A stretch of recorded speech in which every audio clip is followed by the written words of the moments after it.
Welcome to the YaHoWah blog. I am your host, Craig Winn. I want to speak to you today from the heart about something that is essential to the survival of the hostages, the survival of Israel, and even the redemption of God's people. On the 8th of October of last year, the morning actually after the savage Islamic attack on Israel on 10/7, which of course has been blamed on Hamas, and yes, they were culpable. But Hamas terrorists represented a tiny percentage of those who stormed into Israel to terrorize, rape, torture, abduct, and murder Jews, celebrating the occasion not only while they were doing such things in Israel, but when they returned to Gaza. The overwhelming majority of the perpetrators were just ordinary Gazan Muslims. And so the enemy that attacked Israel, the one that you are combating, cannot be eliminated by going to war in Gaza. They cannot be eliminated by defeating Hamas. There is no remedy in eliminating Hezbollah. And if you were to root out all of the PLO elements and Islamic Jihad from the West Bank, it would make very little difference. This is because all of these organizations are symptoms of the bigger problem. It is not well known, but it should be, because it is exceedingly well documented that when Muhammad left what was actually Petra, not Mecca, in Shem, and got some 20 pagans from Yathrib, the original name of the town now known as Medina, to follow him. He did so by getting them to pledge to wage war against all mankind. It's the Pledge of Aqaba. It begins the Islamic era. And immediately thereafter, Muhammad began to attack the most vulnerable prey, Jews. There were 3 Jewish tribes in Yathrib. They represented about 75% of the population. It was the largest Jewish population in Arabia. But by the time of Muhammad's death, they were all dead. Muhammad systematically expelled them, robbed them, and then he terrorized them and murdered them. Muhammad and the first Muslims raped the women, enslaved the children, and decapitated the men. Genocide is something that Muslims have been perpetrating against Jews for 1,400 years. That Israel is your enemy. You may wish to deny it, but it is undeniable. And it has been true for a very long time. So now after 10/7, Oscar Flood, as the terrorist act was called, has left such a scar on the nation of Israel and on the Jewish people. You have nothing but bad choices. There are no good ones. But I'm going to share with you the best alternative that exists to right some of the wrong that was done on that day. Because Israel, if you capitulate to these terrorists and you meet their demands, if you withdraw from the Philadelphian corridor and allow them to resupply, if you trade them convicted terrorists and murderers for the innocent men and women they abducted. All you're going to do is make the situation far worse. History has proven this to be true, and yet I know that 70% of Israelis want to do a deal with the devil, no matter how bad that deal is, no matter how much Israel has to capitulate. But here's the simple truth. If you again trade innocent hostages that were kidnapped by Muslims for convicted Islamic terrorists, all you will get is the certainty that you will make thousands and maybe even millions next time, Jews vulnerable to being kidnapped, tortured, abused, raped, and killed. They did these things knowing that this would be your response. Don't fall for it. Yes, I know it's sad. There probably are 25 living hostages still being abused by these Muslim savages. It breaks my heart to know that's true. But you are not going to prevail should you trade with these savages and you go down to their level. On the morning of 10/8 of last year,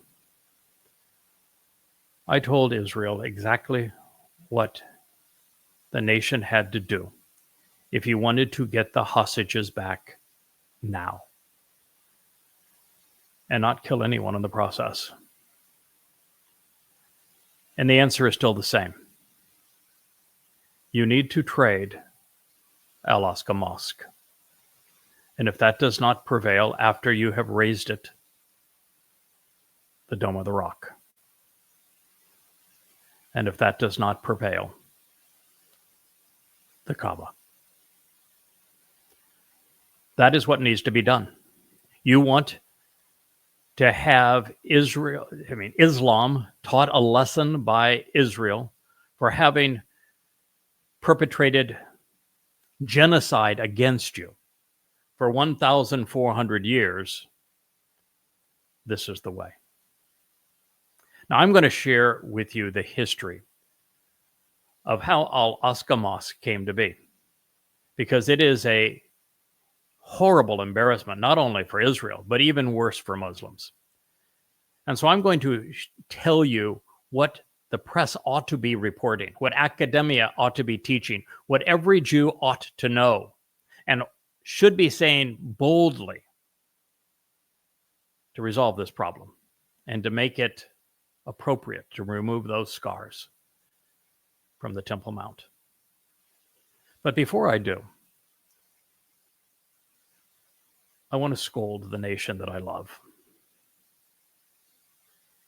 It is really inappropriate for you to parade around and wrap yourself in a flag that you say bears the Star of David. Now, the fact is, his name was Dode, not David. It means beloved. You don't know him very well because he did not have a star. That star comes from Bar Kokhba. He is the false Messiah that actually started Rabbinic Judaism based upon Rabbi Akiba's counterfeit.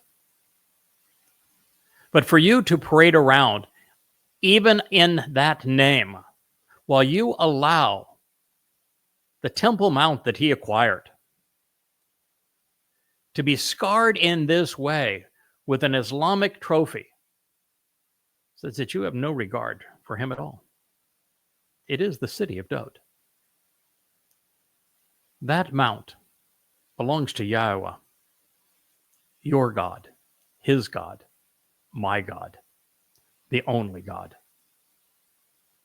So for you to scurry around beneath it, while those scars remain, it's like poking a finger in God's eye. It is disregarding all that Dode represents and he has done for you. But I can tell you, if you had offered the survival of Alaska for the hostages, they probably would have said no, because they could not believe that you would have the guts to do what's right. But I would have followed that initial trade for another. If you don't believe me, within a week's time, I will destroy the Dome of the Rock, because its history is equally despicable. And if you don't believe me, the next to go will be the Kaaba. It, too, has a horrid history. But let's talk a little bit about how Al-Aqsa Mosque came to be, because it is a horrible insult to our intelligence, particularly that Muslims would go into Israel, flood into Israel under the name Al-Aqsa Flood, and massacre and torture, terrorize and abduct Jews. And Jews would be clueless as to the history of that shrine that was motivating them. But here's the story. And everything I'm going to share with you is documented, chapter and verse, in the books bearing the title Goddamn Religion. Now, for those that say, how dare you take our Lord's name in vain? God is not Yahweh's name. The Lord is Satan. And God damns religion. You can go, if you wish to read the 5 volumes of Goddamn Religion, to goddamnreligion.org. They're all presented there in your entirety. I'm not trying to sell you anything. I want to educate you. I want to enlighten you. I want to liberate you. I want to protect you. Go to goddamnreligion.org. You'll also find these books at yadayah.com. And what you will find is that they represent the most comprehensive, chronological, contextual, and accurate portrayal of Muhammad and of his creation of the Quran and of Islam. Those books are comprised in their entirety of 5 sources. The Quran, of which every verse of every surah is cited. The Hadith of Ibn Ishaq, which is the Sirah, was the first written book in the Islamic era. It depicts the life of Muhammad. And then there is Ibn Ishaq's Tawrah, which is the history of Islam's formation. It is the next oldest book comprised in Islam. And both of those accounts, while both are chronological, unlike the Quran, which is a jumbled mess, were retained and passed along the same way as the Quran, from lip to ear, for generations upon generations before they were finally written down. The message in those 3 texts is the same.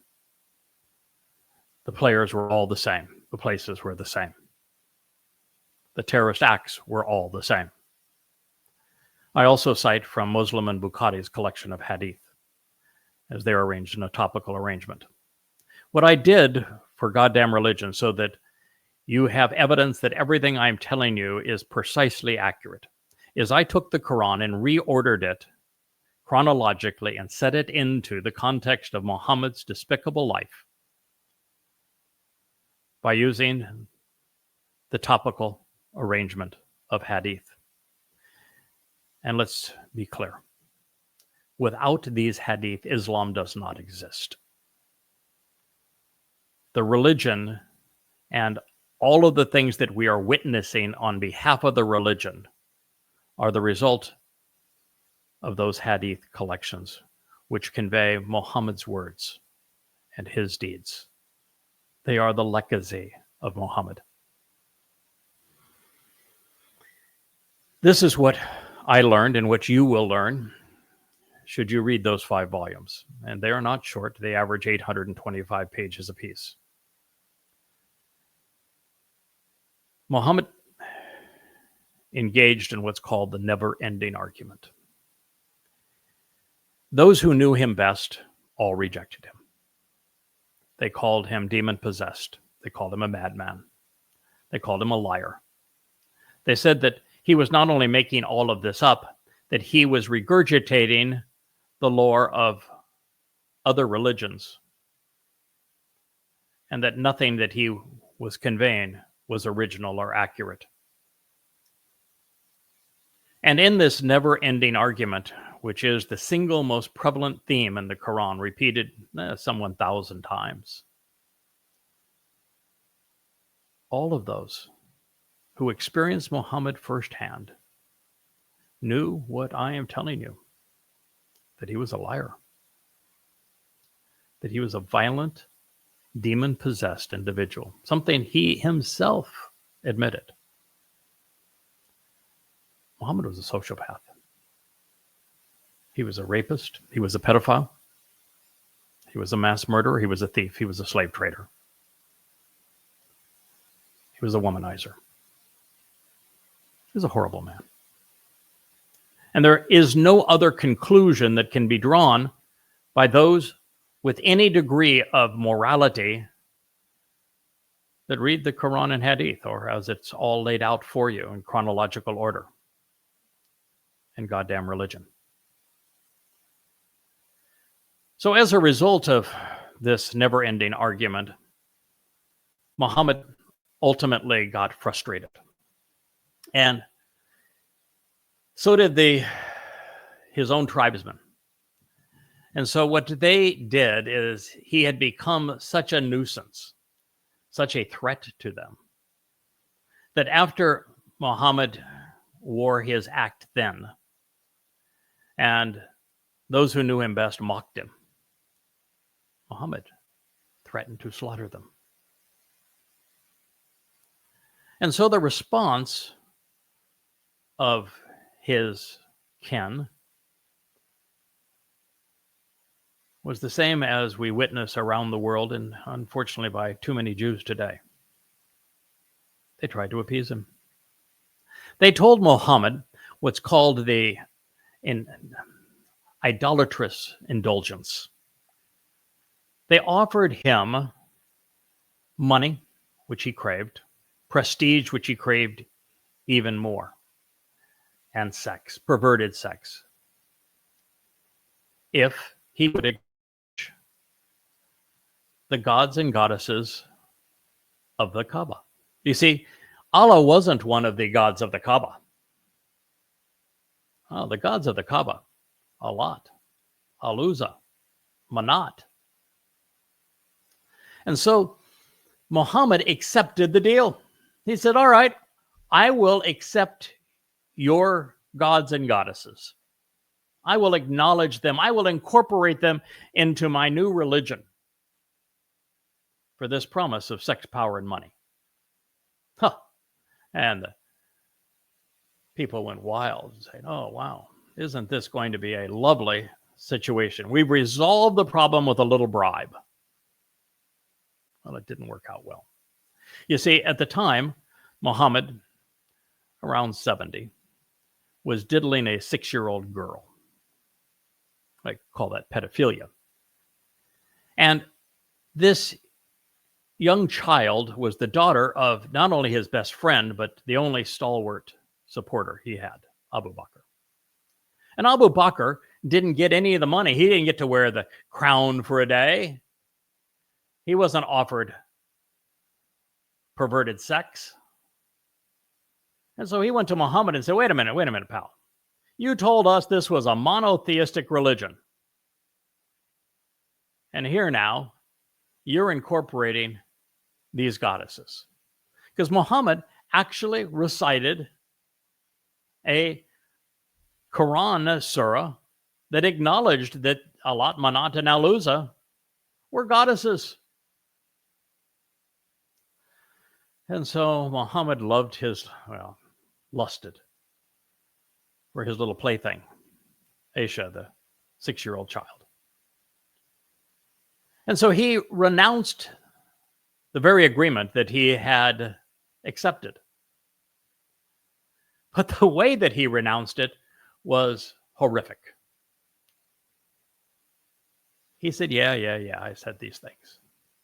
But all of Allah's messengers speak on behalf of Satan.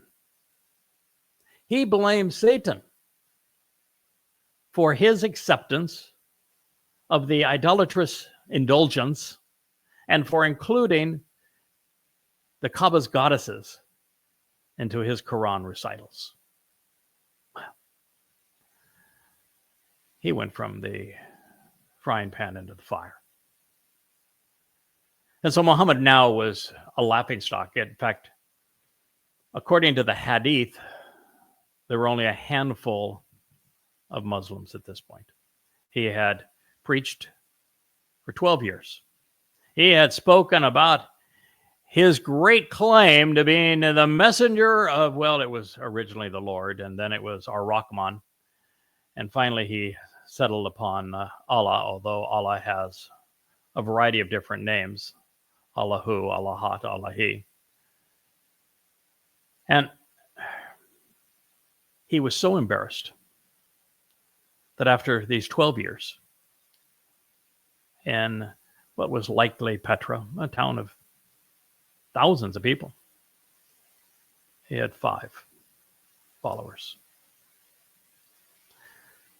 So he needed to get out of town. He needed new digs. He needed a change of scenery. So that night, as Muhammad went to bed with Aisha, he dreamt that a donkey mule, a barak, scurried into his tent, nudged him a little bit with the hoof, and said, "Hey, Mo, let's go for a ride." He jumped aboard the flying donkey mule. And where did he go? He flew the donkey mule to Jerusalem. And what happened there? Well, he entered the temple and he met with all of the big shots of the so-called Bible. Yeah. Adam, Noah, Dode, Moshe, Solomon. He even met with Isis. Isis, by the way, is a transliteration of Esau, the person that Yahweh said that he hated, but Muhammad wasn't very bright and not very good with names. And of course, there was this little problem on the night's journey, which is, by the way, also included in the Quran. There was no temple. The Romans destroyed it in 70 CE, centuries before Muhammad was born. There was no temple. Oh, but got also a little issue that asses don't fly. And of course, everybody that he claims to have met with was long dead. But it gets worse. How could it get worse, you say? Because then once Muhammad had this big powwow, he actually claims that he led all the Jews in a series of prostration prayers, that he wanted to go and visit the mighty Allah. I guess the only way to get to Allah is through Jerusalem. Well, that doesn't speak well of the Kaaba, does it? And guess what? He jumped aboard the flying ass again. And the first stop on the way to Allah, hell. Yeah. Right above Jerusalem, hell. And when he went to hell, there are 2 things that were important for him to share. The first is, according to Muhammad, hell is filled with women. And they're all found hanging from their breasts with meat hooks. Yeah, it's true. It's what the Hadith says. And Muhammad claims that he asked, why are these women hanging from their breasts with meat hooks? It's because they didn't appreciate their husbands. Misogynistic, do you think? Now, of course, he didn't ask to free them. He didn't ask to annul their pain. He just wanted to know why they were there. And of course, one of the women that he stumbled into there was his adopted son's wife, who he lusted over and used his encounter there to steal his adopted son's wife in an act of incest. Yeah, this was one upstanding dude for sure. Well, leaving heaven behind, Muhammad hightails it through these various climbs up to what he calls the seventh heaven, meeting with dead Jews along the way, having lively conversations with them. And he reaches Allah in the seventh heaven. And rather than say, hey, Allah, how about some enlightenment? Why don't you share a prophecy to give this Quran a kick? A little proof, perhaps. Show me a miracle.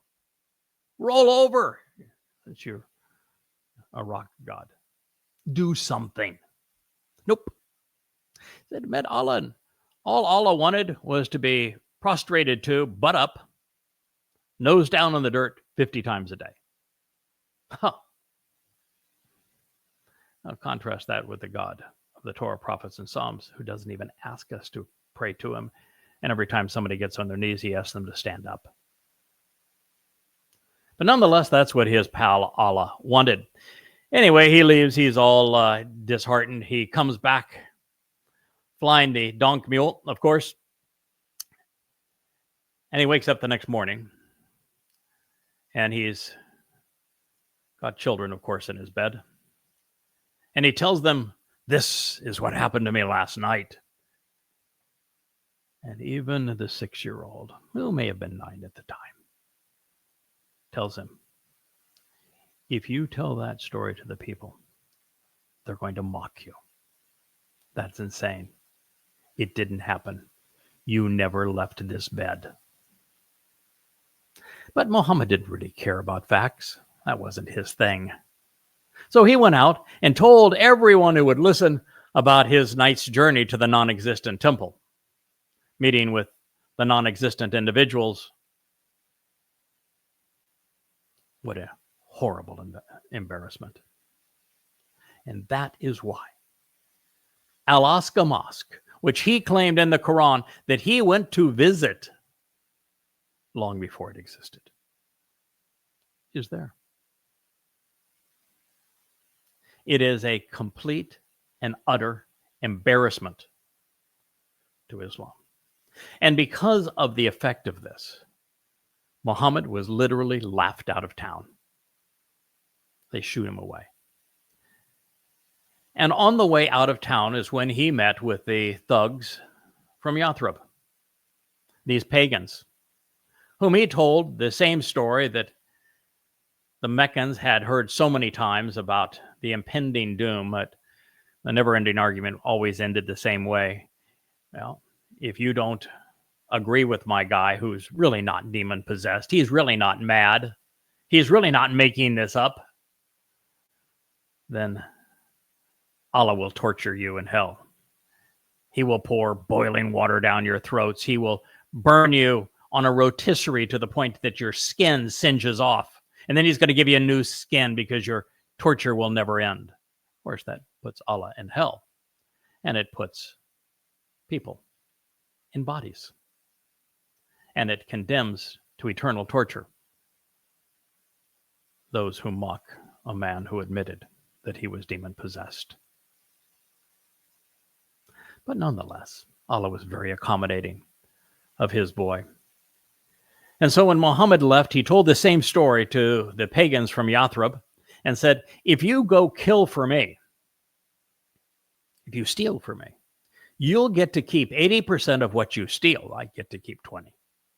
And on top of that, special bonus, if you're killed, there's a special brothel in paradise for you, with virgins, both boys and girls, to satiate your carnal desires. Yes, Allah was a God who thought it was appropriate to reward rape, and torture, the slave trade, and mass murder, even thievery, with multiple virgins. It's pretty sick, isn't it? Nonetheless, the 20 pagans agreed to the Pledge of Aqaba. This is the first year of the Islamic era because nothing in Islam prior to that mattered. The first year of the Islamic era is the Pledge of Aqaba. It states, we promise, we pledge to wage war against all mankind. And they began with the Jews. That is the story of Al-Aqsa Mosque. And if you want to get your hostages back, you hold it hostage. You tell the world the truth about it. Go read Goddamn Religion. You'll find it at YadaYah.com and at goddamnreligion.org. It's all free. All 5 volumes, 825 pages each. Overwhelming and undeniable proof that everything I have shared with you is true. Hold it hostage. Yes, the world will scream. They're already screaming at you. What would be different? Oh, but we would curtail any chance of more Abraham Accords with the Saudis. The only way the Saudis are going to do a deal with Israel is for Israel to capitulate on the Fakistinians, to give the heart of Israel to the very terrorists who have sought to annihilate you for the last 1,400 years. That's not much of a deal. And oh, by the way, you need to know the story of Hudabayah so that you understand the nature of doing a deal with Muslims. Muhammad, after he had wiped out all but one tribe in Yathrib,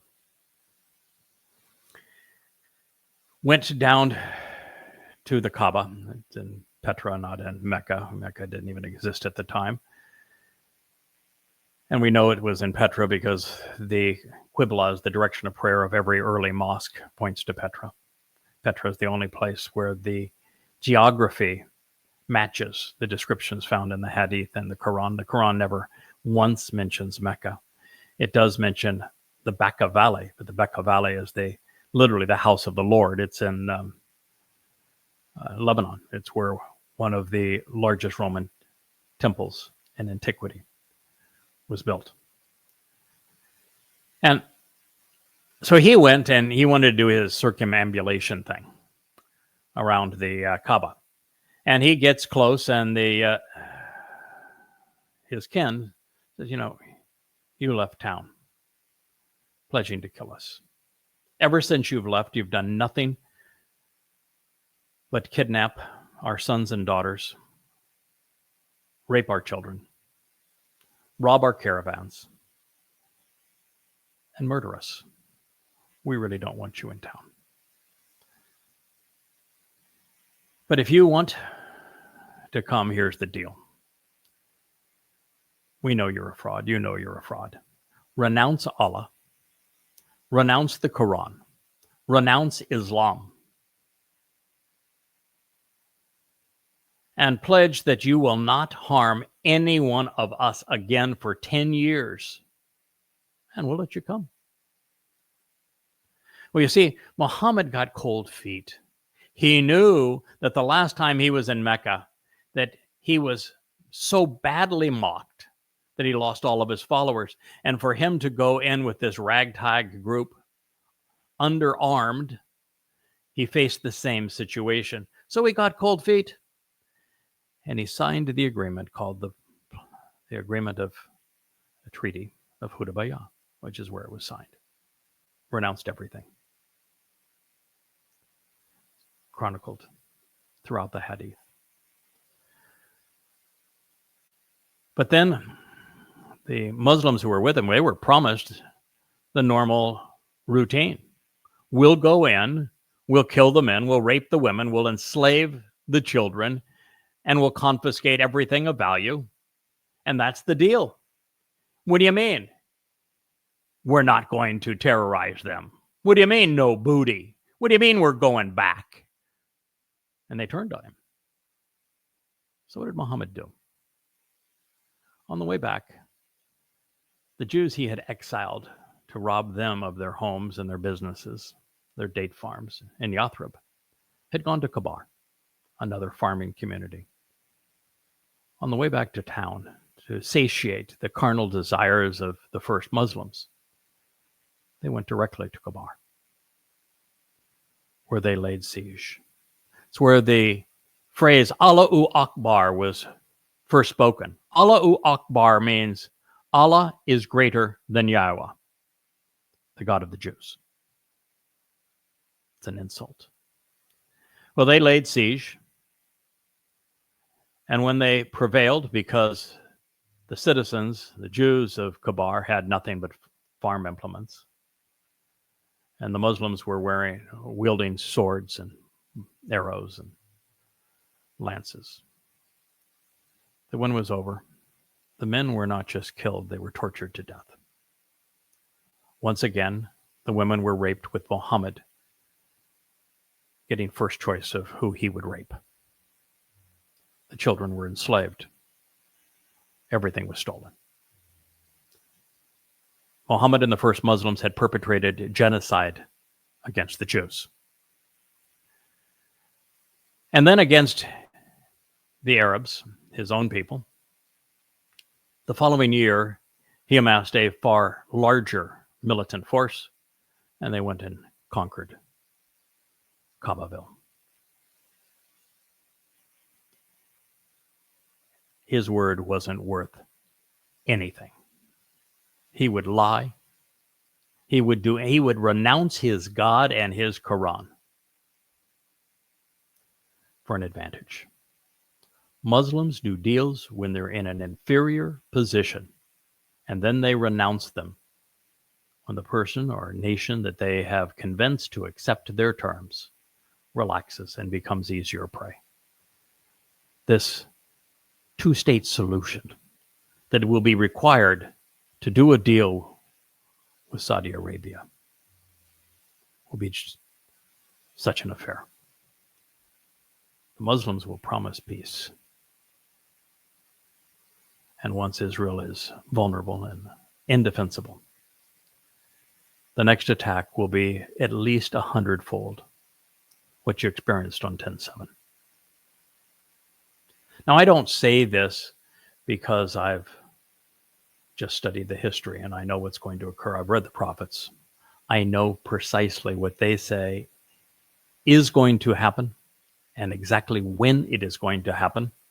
And so I'm telling you, this is what you do as a nation, collectively as a people. But I'm not speaking to all of you.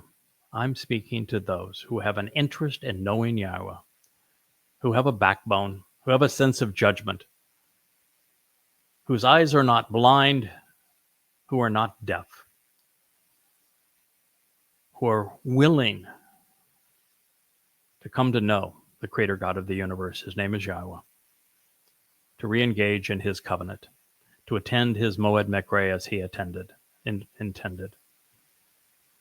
I'm speaking to you. Because if you do these things, Yahowah will respect you. And he will protect you. And you have very, very little time left to earn his respect. And so if I were you, I would begin by holding those three buildings collectively hostage. You release ours, or we take yours. This has been the YaHoWah blog, and I am your host, Craig Winn.